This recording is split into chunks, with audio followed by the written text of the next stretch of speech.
Yo, it's TX Hoops. We're back with another No Money Spent episode, and today we're going to be getting into some new pickups that we've made for the team, both in the auction house and in some rewards. I'm going to walk you through where we are in the Dom grind. I'm going to show you some new things that we've unlocked and what we went out and did some exchanges for, so stay tuned for that. We're also going to talk a little bit about King of the Court and just my thoughts on King of the Court. Hey, I hope you enjoyed the video. Drop a comment down below about what you think. Without further ado, let's get into it. As we kick off the new episode, I decided we needed to make some upgrades to the team. I went out and bought Chris Paul from the auction house. We're going to plug him in at point guard, and he's going to be our starting point.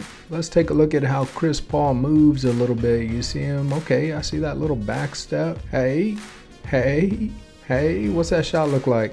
Oh yeah, Chris Paul greening, a little behind the back. Let's see the fade. Oh no, Chris Paul is tough with that fade. Look at this. My man is moving and grooving. I think Chris Paul is going to hoop for us for a little bit. You know, he's a decent price for a point guard. He's not as expensive as some of the other bigs and the bigger point guards, and he's a hooper. We're going to check him out. So we've been doing a lot of grinding over the last couple of weeks, you know, to get that rep up and to go get some more of these players that we need for the team that we can take into King of the Court. We just finished our last game of domination, and you know what that means. We're going to be getting that Pascal Siakam to add to the team, and not only Pascal, but we completed all the crest challenges too, so we should also be getting a 92 plus overall to add to the team. And there's some pretty good ones. There's Pascal. We also get 3,000 MT, so a lot of rewards for completing this. And there's that 92 plus hidden gem. We're gonna have to check it out. We might have something good in there. We also get this domination ball for completing it, and we got the 92 plus and a lot of badge packs, so we're gonna have to get into this. In terms of some of the players we might want, Kwame's looking nice. You know, Kwame would be a pretty good pickup. Antonio McDyess would be pretty tough. Rex Chapman, Dyson Daniels sounds nice. Yao Ming, yo! Little Jonathan Isaac wouldn't hurt. Tim Duncan for the Spurs. And sticking with some Spurs, how about DeJounte, Danny Green, Steph Castle? There's some good ones out there. Let's get into this pack and see what we have got cooking. Here we go. Let's see that diamond glow. Yes, sir. Let's get this thing opened up and see what we get. Here we go. Power forward with posterizer. 92 driving layup from the Wizards. Who's this? Is it... No way, did we get Kwame? Yes, sir, we got Kwame Brown. Welcome to the squad. What a W. Let's go. That's going to be a big upgrade to the team. So this is what we were rocking with before. We're going to plug in Kwame, Siakam, and we all of a sudden have got some decent upgrades ready for King of the Court. In case you missed the stream where I opened that 95 Hidden Gems pack, let's do a little flashback. Here are a couple of clips. We got the last exchange piece we need. That'd be messed up if I miscounted. No, because I know I had, yeah, 9 out of 10. 10 out of 10. There's a Season 1 mode completion. Done. Is it Wemby? Is it Wemby? Oh, man. I could get J-Kid and I'm doing this. All right, chat. Let's do it. Let's lock it in. Let's lock it in. This is who we looking for right here. We need that Wemby, bro. 87 3 ball, 90 standing dunk, 97 block, 79 speed is crazy. Let's do it. Oh no, I can't look.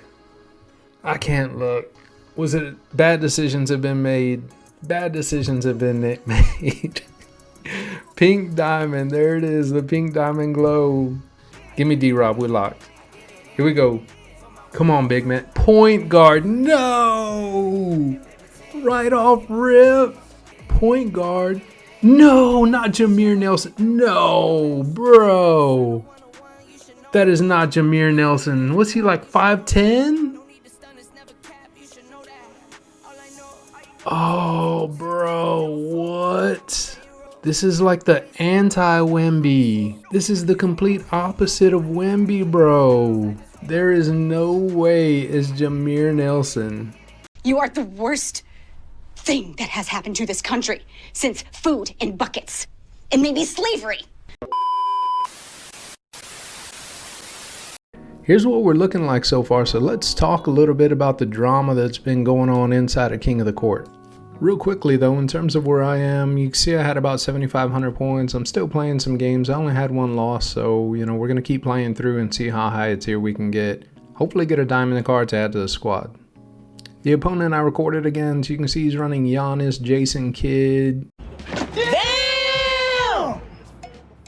He's got Sigma, Clay, and Bruce, so he's definitely got a better team than me. Ultimately though, we just got to come out here and hoop, do the things that we can do, and control the controllables. Let's see what happens. Alright, so let's talk a little bit about week 1 in King of the Court. There was a lot going on, and let's just talk about what it means for you and what it means for some other people in the world. First off, congrats to Splash. What a hooper. He came up against a problem, and you know what he did? He went out and fixed the problem. Rule number 76, no excuses, play like a champion. He rose above the cheaters, knocked them all off, went out and put together a strategy to get some matchups and win games. Like, bro, shout out to Splash. He is an absolute hooper. In terms of cheating in the game, has the whole world gone crazy? Am I the only one around here who gives a shit about the rules? yes, there are some identified cheaters in the game, and luckily for us, it sounds like 2K's gotten a hold of which ones are cheating and which ones are not, and looks like they put some suspensions out there against the cheaters, so we should have a cleaner King of the Court next week, I hope. It's never fun to come up against somebody who's not going to miss a shot because they're running some type of script or some type of whatever it is that's giving them an advantage. Like, let's just go out there and play one-on-one. If you win, you win. If you don't, you don't. What do some of the matchup problems mean for everybody else in the community not named those top 5 or 10 players that are actually competing for this prize? It doesn't mean a lot.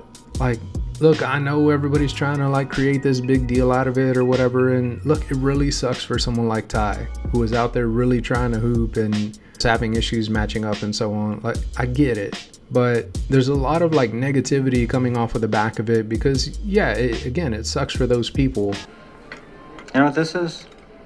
It's the world's smallest violin playing just for the waitresses. You don't have any idea what you're talking about. These people bust their ass. This is a hard job. So is working at McDonald's, but Does it suck for you? Or were you affected on winning $10,000? Don't let it spoil your enjoyment of the game. If you enjoy the game, play the game. If you don't, don't. It just kind of sucks, watching a lot of the feedback afterwards and people saying this game sucks because matchmaking is broken. Matchmaking isn't broken for the most of you watching this. It's broken for the top few. The game doesn't suck for you because of that. It sucks for a few people. And I think we all need to consider that. If you're not enjoying the game because matchmaking is bad, you got an option not to play the game. I think, people that are actually competing, those top few players in the world that are competing for it, maybe they don't have a choice, and again, it's gonna suck for them, but that shouldn't bring your enjoyment of the game down. So anyway, I still had fun playing.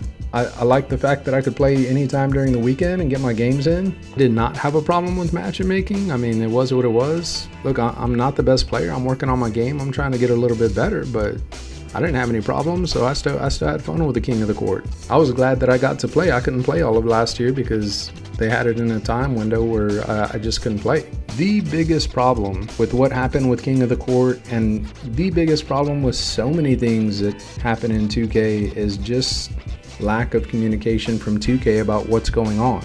We need to put aside our differences and work together. If there was going to be a point differential for using a lower end team to match up against a higher end team, 2K should have said that. It shouldn't be Splash and Ty Devo having to figure it out on the run just to go out and get matchups. That's crazy. 2K, just say what is going on, tell people how to get the points, and let the best person go out there and get the most points they can get. I don't understand why 2K just can't explain these things. And if 2K wants to launch something that is a secret, like Breakout last year when nobody could figure out how to get the portals until most kind of went in there and figured it out and told everybody, well, tell everybody. hey, we've put a secret into the game, you need to go find it. Otherwise, it's everybody just frustrated because they feel like something was like pulled over them, like they were robbed of something. And if 2K would just talk to the community, it would fix so many of these problems. I love secrets. My family has lots of them. Look, that's enough ranting for me. You know, I just get out here and kind of enjoy the game. That's what I do. We're at the end of a double OT game. I'm up 3. I just got to come up and really hold the ball. But we're going to take it into Clay. Fast forward a bit. My man's made some great plays. And here he is. He's going for the game. He misses it. And we come away with the dub. You know, it was a fun event. I'm just excited to be able to play in it. I'm glad they changed the hours of operation for this event. We'll see how this next week goes. For this week, we do secure that tier 3 prize. We'll be adding a 92 plus overall hidden gem to our team. As you can see again, Splash wins it all. And let's see who we get in this 92 plus pack. There's that Diamond Glow. Give me an upgrade, 2K. Give me an upgrade to the team. We've got a shooting guard with posterizer, 91 mid-range, Wizards. Yo, is that sexy Rexy? Rex Chapman? Yes, sir. Let's go. We will take Rex. I need some upgrades to my point guard position. He's going to replace Mike Conley. Yes, that's a big dub. Rex Chapman, welcome to the squad. Let's go ahead and add Rex to the lineup. This is what we look like before. Let's swap him in. We're going to put him in that starter role. He's going to be the best point guard I have. And look at Rex. A+ three-pointer, perimeter A+.